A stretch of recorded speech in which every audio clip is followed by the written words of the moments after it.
Nous avons découvert la nouvelle adresse de la Fondation Cartier pour l'art contemporain qui investit l'ancien Louvre des Antiquaires.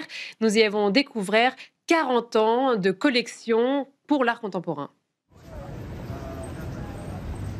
Il est très difficile pour collectionneurs ou marchands de s'imaginer quelle est la valeur de cette collection par son irrégularité et aussi par son but qui est complètement différent de celui de la valeur marchande, mais qui a vraiment cherché dans des cultures extrêmement différentes ce qui était l'excellence et ce qui a été le discours philosophique qui pouvait nourrir cette image du monde que les artistes peuvent nous rendre. Il y a eu des scientifiques, des mathématiciens, des chamans, des philosophes, des anthropologues qui ont accompagné la programmation, non seulement pour exposer ou pour parler avec les artistes, mais vraiment qui ont infusé des points de vue différents sur le monde, sur la planète, qui nous ont servi beaucoup dans notre choix de programmation. Cette collection, elle s'est construite aussi sur des géographies qui sont alternatives d'une certaine façon, ou sur la recherche dans des pays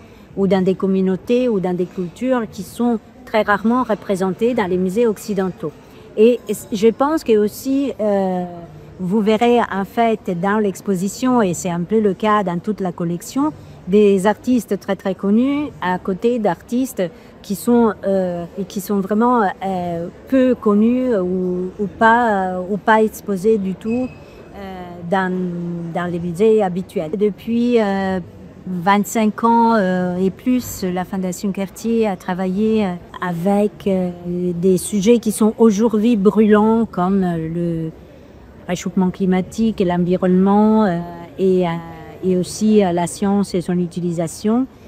Ça a été très important pour nous, surtout pour définir une institution culturelle comme non pas une tour d'ivoire séparée de la réalité du présent, mais pour que cette réalité fasse partie de notre programmation. Et à ce titre, j'aime citer deux œuvres.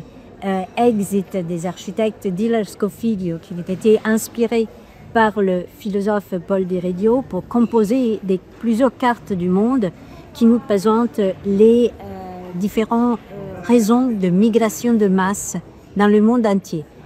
C'est une œuvre qui, à chaque présentation, est réactualisée pour qu'elle soit toujours à même de ce qui est la situation dans le monde, de la situation présente. Ou alors, une autre acquisition très insolite que la Fondation Cartier a pu faire. Bernie Krause, un bioacousticien, musicien et artiste, a enregistré des sons de la forêt pendant 50 ans. La forêt est très différente dans le monde et parfois la même à plusieurs décennies de distance. Les sons de la forêt s'éteignent, les écosystèmes s'appauvrissent et donc des œuvres comme ça, ce sont aussi des œuvres qui font que la conscience sur les questions vitales de notre présent soit au cœur de la programmation et de nos expositions.